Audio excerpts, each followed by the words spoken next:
दोस्तों नमस्कार। New Rajasthan institute YouTube channel पर आपका स्वागत है। चैनल को लाइक, सब्सक्राइब, शेयर करने वाले सभी साथियों को धन्यवाद। दोस्तों आज हम बात करेंगे वर्ण विचार पार्ट 2 अर्थात वर्ण विचार की दूसरी क्लास है वर्ण विचार। पहली क्लास में अपन ने ये पढ़ा था कि कुल वर्ण कितने हैं, हिंदी भाषा की लिपि क्या है, स्वर कितने हैं। आज हम बात कर रहे हैं मूल स्वर अपने कंप्लीट हो गई थी। कल हमने पढ़ा था मूल स्वर जो है, मूल स्वर 4 हैं। कल की क्लास में अपन ने पढ़ लिया था, मूल स्वरों की परिभाषा जान ली थी। मूल स्वर कौन से हैं तो ये देख लेते एक बार, जो है ए, ई, ओ और री। मैंने ये भी कह दिया था दोस्तों कि अगर परीक्षा में प्रश्न आता है तो ये पूछा जाएगा निम्न में से मूल स्वर नहीं है या निम्न में से मूल स्वर है। आपको ये 4 स्वर जब ध्यान रहेंगे ए, ई, ओ और री, तो आप ये मानिए ये मूल स्वर है, बाकी जो है वो मूल स्वर नहीं है। मूल स्वरों की संख्या कितनी है जी? 4। तो आज हम दोस्तों बात करेंगे स्वर का दूसरा जो पार्ट है संधि स्वर। स्वर का दूसरा जो पार्ट है वो है संधि स्वर।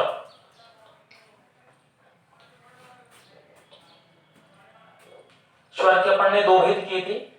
पहला अपन ने क्या था? मूल स्वर, मूल स्वर। और दूसरा हमने किया है संधि स्वर, संधि स्वर।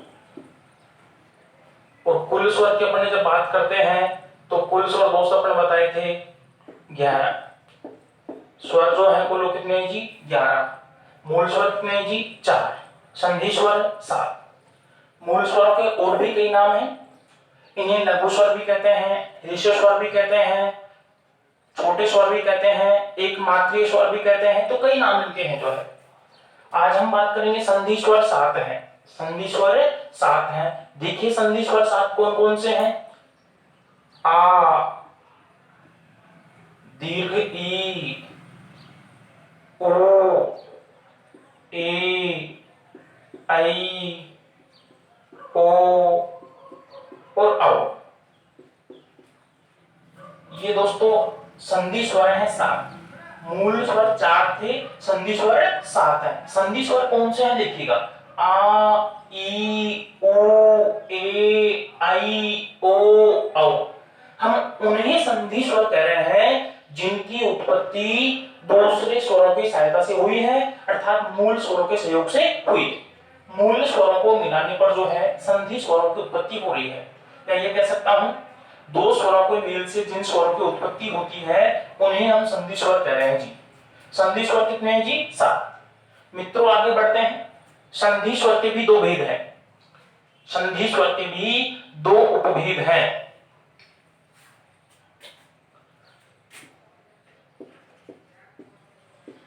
संधि स्वर के 2 उपभेद हैं।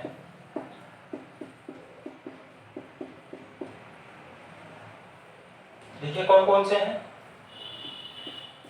सबसे पहले दीर्घ स्वर, दीर्घ स्वर। और दूसरा है संयुक्त स्वर, संयुक्त स्वर। दीर्घ स्वर 3 है और संयुक्त स्वर 4 है। और संधि स्वर कितने थे तो दोस्तों? 7। दीर्घ स्वर और संयुक्त स्वर, संधि स्वर के 2 उपभेद हैं। दीर्घ स्वर 3 है और संयुक्त स्वर 4 है।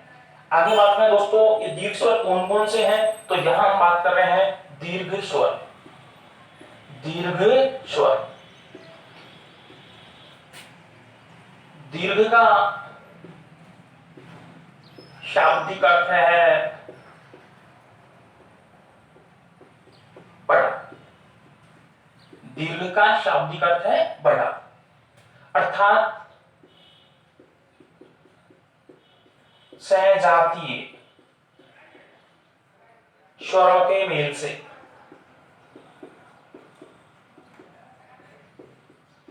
अर्थात सजातीय स्वरों के मेल से दीर्घ स्वरों की उत्पत्ति होती है। दीर्घ स्वरों की उत्पत्ति होती है। मित्रों पुनः ध्यान दें, दीर्घ स्वर, दीर्घ का शाब्दिक अर्थ होता है बड़ा, अर्थात सहजातीय स्वरों के मेल से दीर्घ स्वरों की उत्पत्ति होती है। जब सहजातीय स्वरों को आपस में मिलाया जाता है और जो विकार उत्पन्न होता है उन्हें हम कहते हैं दीर्घ स्वर। दीर्घ स्वरों की संख्या 3 है। देखिए कौन से होते हैं दीर्घ स्वर, तो हम बात करते हैं मित्रों, दीर्घ स्वर 3 है। कौन कौन से हैं? आ, ई और ओ। वर्ण विचार जो है स्वयं तो महत्वपूर्ण है ही, इसका जो मार्गी काम जो आएगा, ये उपयोग जो आता है ज्यादातर जो है संधि में आएगा। जिन्होंने वर्ण विचार को ठीक से नहीं समझा है, संधि समझने में उनको समस्या आ सकती है। तो देखिए दीर्घ स्वर 3 है, आ ई ओ। आ का निर्माण हुआ है ए प्लस में ए को मिलाने से आ बना है, ई प्लस में ई को मिलाने से दीर्घ ई बनी है, लघु ओ प्लस में लघु ओ को मिलाने से दीर्घ ओ बना है। तो दीर्घ स्वरों की संख्या दोस्तों कितनी हो गई? 3। आ ई ओ ये दीर्घ स्वर है। अब पढ़ेंगे जी संयुक्त स्वर। आपको बताया था संयुक्त स्वर 4 हैं।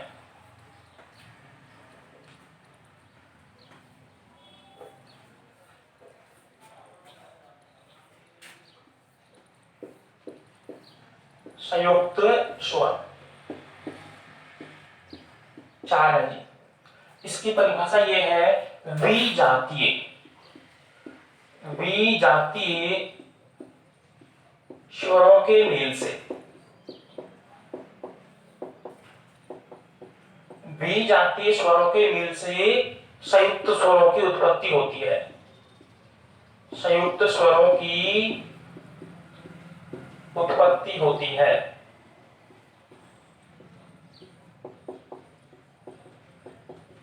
अर्थात अलग अलग स्वर, भिन्न भिन्न स्वरों को जब मिलाते हैं तो संयुक्त स्वर बनते हैं। और संयुक्त स्वर कितने हैं जी? 4। कौन कौन से हैं देखिए संयुक्त स्वर जो है? ए, आई, ओ और औ। संयुक्त स्वर 4 हैं, ए, आई, ओ, औ। अब मित्रों संयुक्त स्वर के भी 2 उपभेद हैं। संयुक्त स्वर के भी 2 उपभेद हैं, अर्थात संयुक्त स्वर को भी 2 भागों में बांट दिया गया है। देखिए वो कौन से भाग हैं?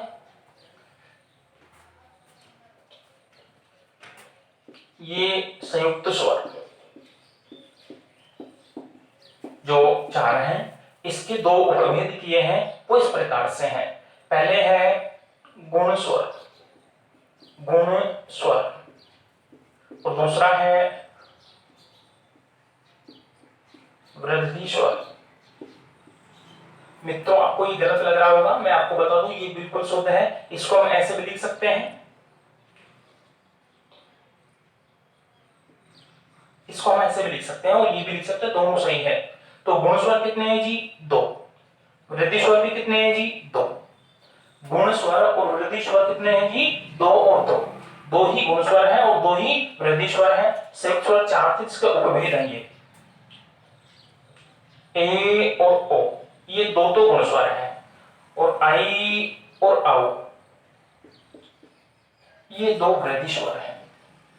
मित्रों याद रहे गुण स्वरों में गुण स्वर संधि होती है और वृद्धि स्वरों में वृद्धि स्वर संधि होती है। गुण स्वर किसे कहते हैं ये जान लीजिएगा, और गुण स्वर की उत्पत्ति कैसे हुई है? मैं कहूंगा मूल स्वरों को आपस में मिलाने से गुण स्वरों की उत्पत्ति हुई है।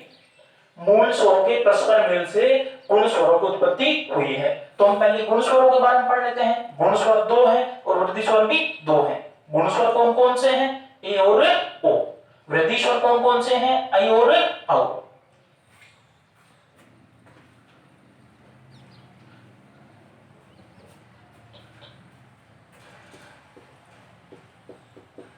गुण स्वर, गुण स्वर मित्रों 2 हैं। कौन कौन से हैं ये भी जानकारी लेंगे अपन जो है। मूल स्वरों के मेल से गुण स्वरों की उत्पत्ति होती है।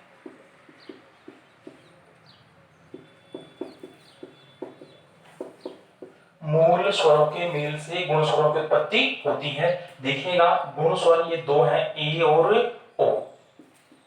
ए का निर्माण हुआ है, ए की हम बात कर रहे हैं, ये बना है ए और ए को जोड़ने से, इनको मिलाने से क्या बना है जी, ए बना है।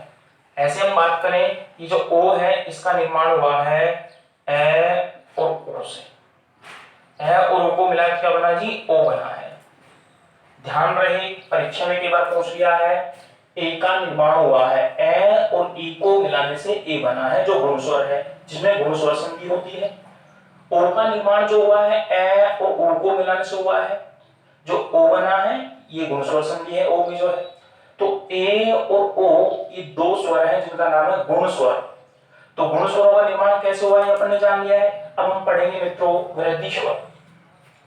इसी में हम पढ़ रहे हैं जी वृद्धि स्वर। ये अपने हैं वृद्धि स्वर। ये भी बात कर रहे हैं दो थी, मूल स्वर एक के साथ में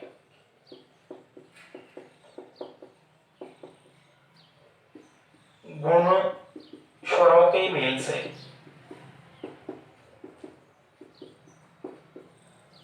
वृद्धि स्वरों की उत्पत्ति होती है।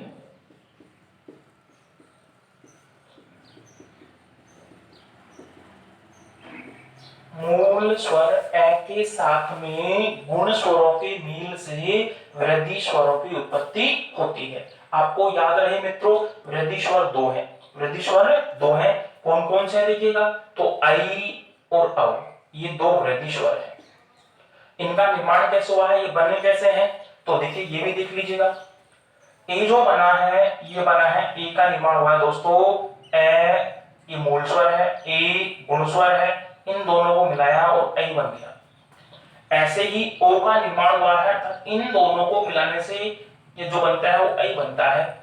और ये है ए प्लस में ओ, ए मूल स्वर है, ओ गुण स्वर है, इनके मिल पर जो बना है वो बना है आओ, और इन दोनों में वृद्धि संधि होती है। वृद्धि स्वरों में वृद्धि स्वर संधि होती है और गुण स्वरों में गुण स्वर संधि होती है। तो दोस्तों अभी तक आपने पढ़ा था मूल स्वर चार हैं, जिनको लघु स्वर भी कहते हैं, ह्रस्व स्वर भी कहते हैं, जिन्हें एकमात्रिक स्वर भी कहते हैं। उसके बाद में जो है संधि स्वर सात थे। संधि स्वर के उपभेद इस प्रकार से आपके हो गए हैं।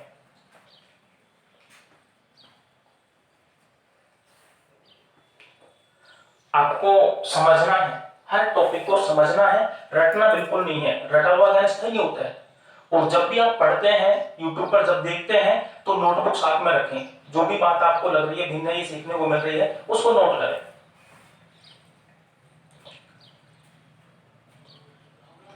अभी जो पढ़ा है इसको चार्ट के रूप में मैं बता देता हूं, एक सारांश के रूप में जो मान लीजिए मूल स्वर चार कौन कौन से हैं, ए ई ओ और री। मित्रों ये भी ध्यान रहे कई बार जो है परीक्षक मूल स्वर ना कह करके इसका समानार्थक शब्द काम में ले लेता है, अर्थात इसका प्रयोज्य काम में ले लेता है। वो लघु स्वर भी पूछ लेता है, वो ह्रस्व स्वर भी पूछ लेता है, वो एकमात्रिक स्वर भी पूछ लेता है। तो सब कितने होंगे जी, चार। और कौन कौन से हैं जी, ए ई ओ री। आगे आपको बताया जाएगा कि इनको एकमात्रिक छंद भी कहते हैं, एकमात्रिक स्वर भी कहते हैं, लघु स्वर भी कहते हैं, ह्रस्व स्वर भी कहते हैं। अभी बताएंगे आपको जो है। मूल स्वर कितने हैं दोस्तों, चार, जो आप जान चुके हैं। इसके बाद में हम बात करते हैं दीर्घ स्वर की। यहां बात कर रहा हूं जी दीर्घ स्वर, ये तीन है जी। कौन कौन से हैं जी, ये आ, ई और ओ। दीर्घ स्वरों में दीर्घ स्वर संधि होती है, दीर्घ स्वरों में दीर्घ स्वर संधि होती है। गुण स्वर दो, ए और ओ। वृद्धि स्वर दो, आई और औ। ये मित्रों आपका स्वर का विवरण है कि मूल स्वर कितने हैं 4, दीर्घ स्वर कितने हैं 3, गुण स्वर कितने हैं 2, वृद्धि स्वर कितने हैं 2। सामने लिखे हुए हैं, आपको दिखाई दे रहे स्पष्ट रूप से कि कौन कौन से हैं। परीक्षा में आपसे पूछेगा निम्न में दीर्घ स्वर नहीं है, निम्न में दीर्घ स्वर नहीं है, आपको ये 3 याद रखने हैं। आपसे कहेगा गुण स्वर नहीं है, तो ये 2 याद रखने, ये 2 गुण स्वर हैं बाकी नहीं है।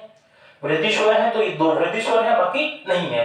आपको इस प्रकार से याद करना है, एक बार याद होगा तो भूलोगे ही नहीं।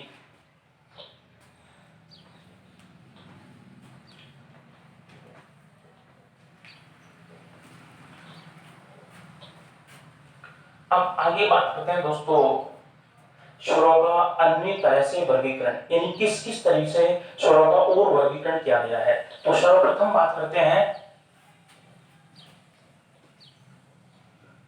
मात्रा के आधार पर,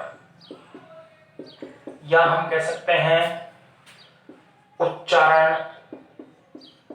अवधि के आधार पर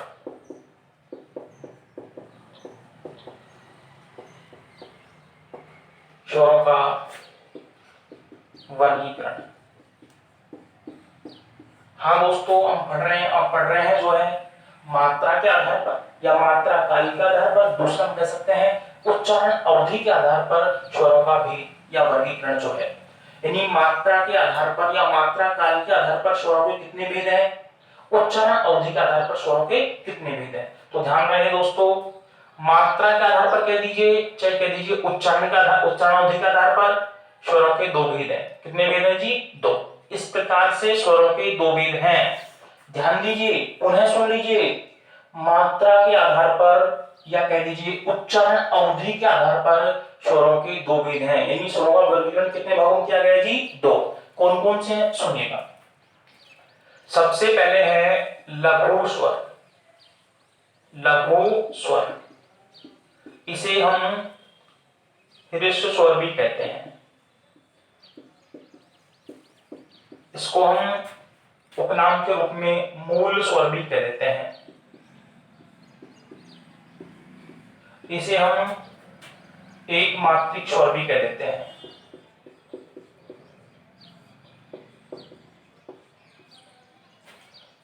मात्रा के आधार पर बोल दीजिएगा या उच्चारण के आधार बोल दीजिए, उच्चारण अवधि के आधार पर जो है स्वरों के 2 भेद हैं। नंबर 1 पे है लघु स्वर, इसके पर्याय के रूप में हम काम में ले रहे हैं ह्रस्व स्वर। दूसरा ले रहे हैं मूल स्वर या कह रहे हैं एक मात्रिक स्वर।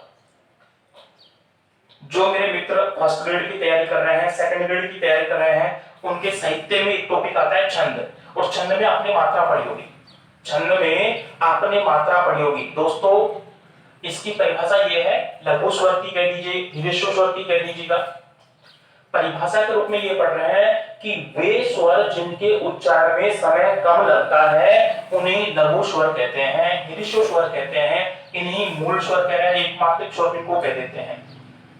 वे स्वर जिनके उच्चारण में समय कम लगता है, अर्थात एक इकाई के समान समय लगता है, लघु का तो है छोटा, वे स्वर जिनके उच्चारण में समय कम लगता है उन्हें कहते हैं लघु स्वर। इसके पर्याय के रूप में ह्रस्व स्वर, इन्हें मूल स्वर भी कह देते हैं, और ये एक मात्रिक स्वर इसलिए कहते हैं कि इनकी जो है छंद में जब पढ़ते हैं तो एक मात्रा गिनी जाती है, किनकी जी लघु स्वरों की, ह्रस्व स्वरों की।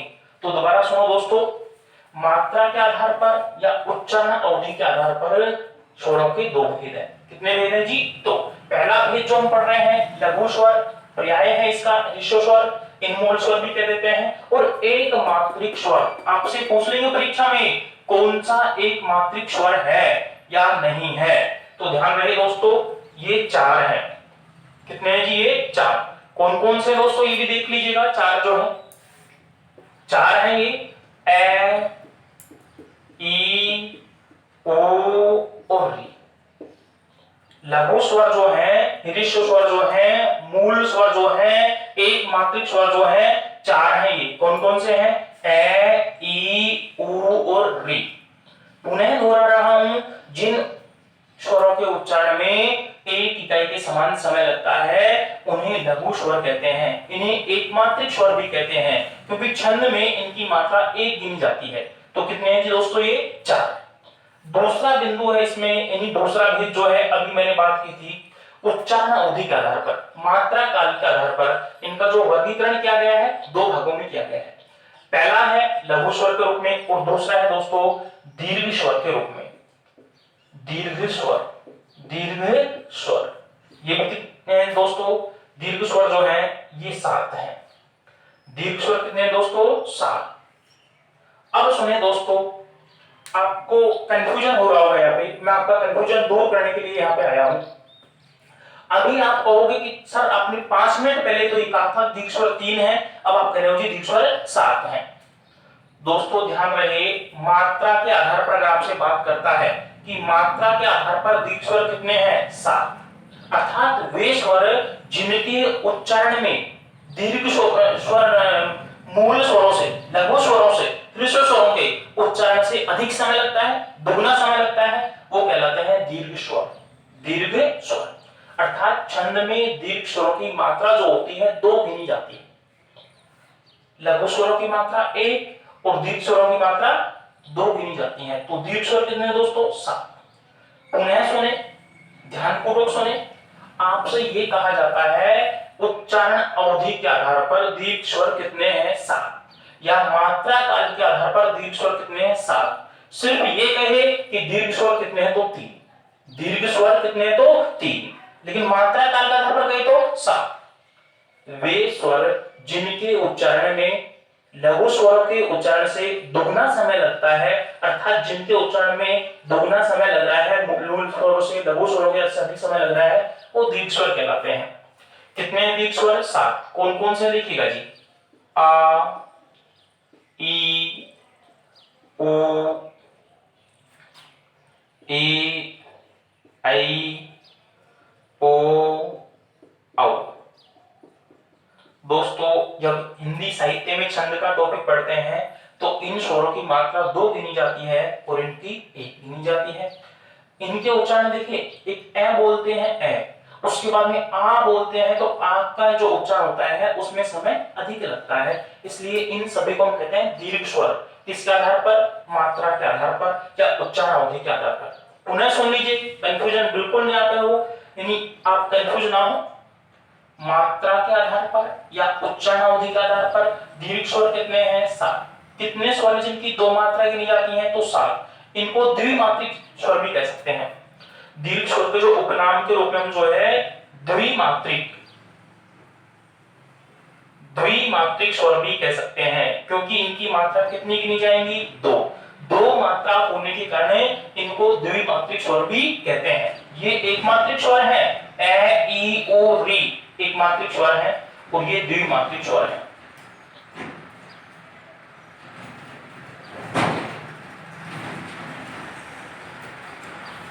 मित्रों ये जो बड़ा विचार का टॉपिक है आपको इतनी गहराई से पढ़ाया जा रहा है कि आप फर्स्ट ग्रेड का एग्जाम दोगे तो भी इससे बाहर कोई प्रश्न नहीं जाएगा। आगे बात करते हैं ओष्ठों की आकृति। ओष्ठों की आकृति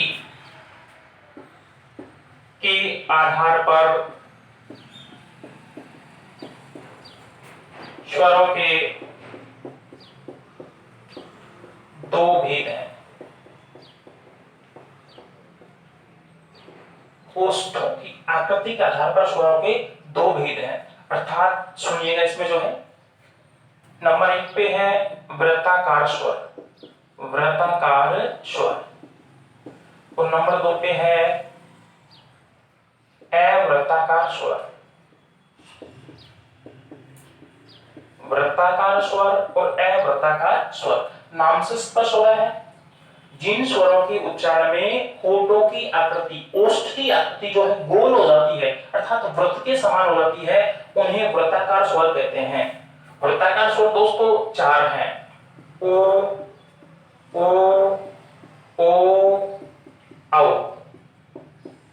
ये 4 जो है वृत्ताकार स्वर हैं। उन्हें सुने, जिन स्वरों के उच्चारण में ओष्ठों की जो आकृति है वृत्त के समान गोल हो जाती है उन्हें वृत्ताकार स्वर कहते हैं। ये 4 हैं। वृत्ताकार स्वर कितने हैं जी? 4। कौन कौन से हैं देखिएगा जी? ओ, ओ, औ।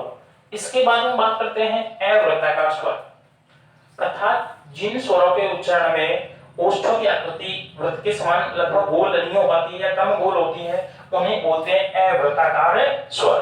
अवृत्ताकार स्वर कितने होंगे दोस्तों? तो 7। कौन कौन से होंगे ये? ए, आ, ई, री और लास्ट में रखा जाएगा जी ए और आई। ये आपके हैं अवृत्ताकार स्वर। ये बंटवारा हमने किया था ओष्ठों की आकृति के आधार पर स्वरों के 2 भेद हैं। कौन कौन से हैं जी? वृत्ताकार स्वर कितने हैं जी? 4। जिन स्वरों के उच्चारण में ओष्ठों की आकृति वृत्त के समान गोल होती है उन्हें वृत्ताकार स्वर कहते हैं और नहीं होती है तो अवृत्ताकार स्वर कहते हैं। अब दोस्तों आगे बात करते हैं जीवा की क्रियाशीलता के आधार पर।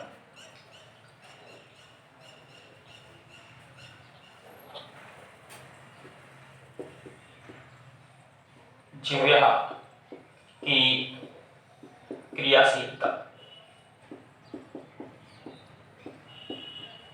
के आधार पर स्वरों के 3 भेद हैं।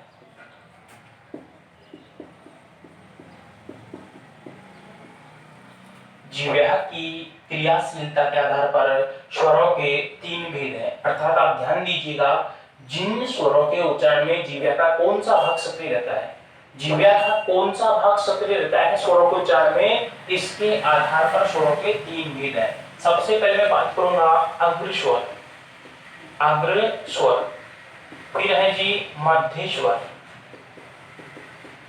फिर है जी पश्च स्वर। अग्र स्वर है, मध्य स्वर है और पश्च स्वर है। ध्यान रहे अग्र स्वर किन्हें कह रहे हैं?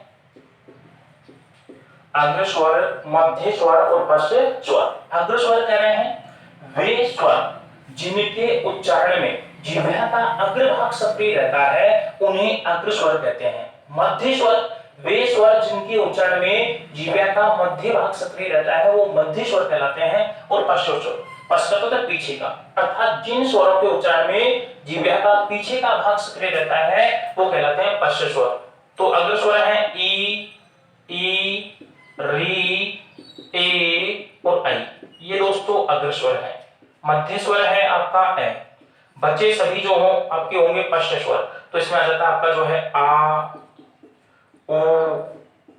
ओ और औ। ये आपकी अग्र स्वर है। अग्र स्वरों की संख्या की बात करें तो ई, री और ए और आई ये अग्र स्वर है। ए जो है ये मध्य स्वर है और पश्च स्वर की बात करें तो आ, ओ, औ ये आपके पश्च स्वर है। मित्रों याद रहे जिह्वा की क्रियाशीलता के आधार पर स्वरों के 3 भेद हैं, अग्र स्वर, मध्य स्वर और पश्च स्वर। अग्र स्वर में कितने आ गए जी? 5, ई, री और ए आई। मध्य स्वर में केवल अकेला ए है। आपसे पूछ लिया जाएगा परीक्षा में मध्य स्वर है तो ए। लास्ट है पश्च स्वर जो 5 है आ, उ, दीर्घ उ और औ। आगे बढ़ते हैं मित्रों।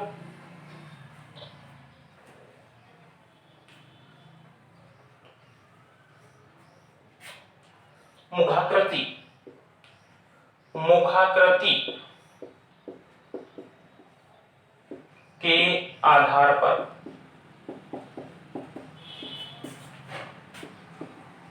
स्वरों के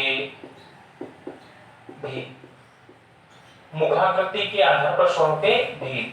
तो दोस्तों ये आपके हो जाते हैं जी मुखाकृति के आधार पर स्वरों के भेद की बात कर रहे हैं। भाई मुखाकृति के आधार पर कौन कौन से स्वर होते हैं, कौन कौन से भेद होते हैं। देखिए सबसे पहले मैं बात करता हूं विवृत स्वर।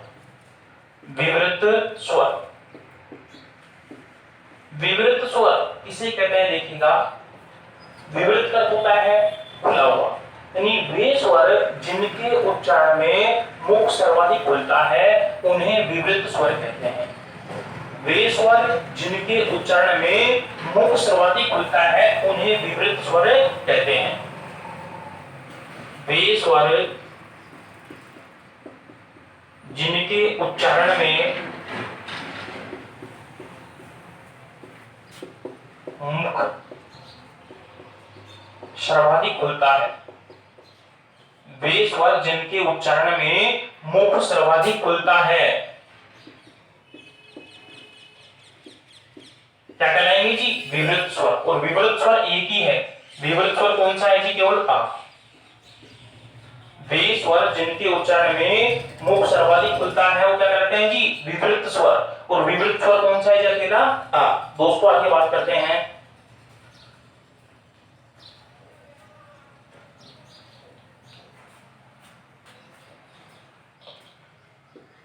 अर्ध विवृत स्वर। अर्ध विवृत स्वर वे स्वर जिनके उच्चारण में मुख जो है विवृत स्वर से थोड़ा कम खुलता है उन्हें अर्ध विवृत स्वर कहते हैं।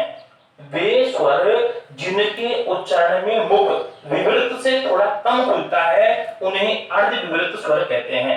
याद रहे, जिनके उच्चारण में मुख सर्वाधिक खुलता है उन्हें विवृत स्वर कहते हैं। अर्ध विवृत स्वर में आपका ए है, आई है और औ है। ये तीन जो है आपके, ये है अर्ध विवृत स्वर। इसके बाद में दोस्तों हम बात करते हैं संवृत स्वर। संवृत स्वर,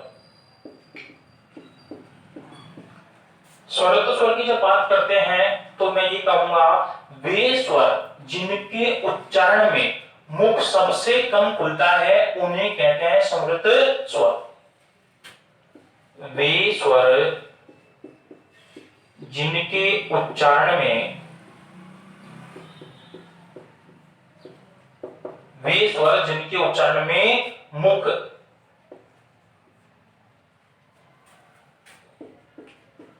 सबसे कम खुलता है, वे स्वर जिनके उच्चारण में मुख सबसे कम खुलता है वो क्या कहलाते हैं जी? संवृत स्वर। ध्यान रहे, जिनके उच्चारण में मुख सर्वाधिक खुलता है वो कहलाते हैं विवृत स्वर और जिनके उच्चारण में मुख सबसे कम खुलता है वो कहलाते हैं संवृत स्वर। और संवृत स्वर है आपके दोस्तों ये चार हो जाएंगे आपके जो है ई, ओ और आपको री भी इसी में शामिल किया जाता है। यानी समृद्ध स्वर समझ गए होंगे, जिन स्वरों के उच्चारण में मुख सबसे कम खुलता है उन्हें समृद्ध स्वर कहते हैं और सर्वाधिक खुलता है उन्हें विवृत स्वर कहते हैं। तो समृद्ध स्वर आपके हो गए दोस्तों, ये हो गए जी ई, दीर्घ ई, ओ, दीर्घ ओ और री, ये आपके समृद्ध स्वर हैं। ये आपके अर्धविवृत स्वर थे। और विवृत स्वर की अगर बात करता हूं तो ये आ आपका कैसा स्वर है जी? विवृत स्वर। विवृत स्वर कौन सा है जी? आ। इसके बाद हम मित्रों बात करते हैं, लास्ट अपने पास में बचता है अर्ध समृद्ध स्वर।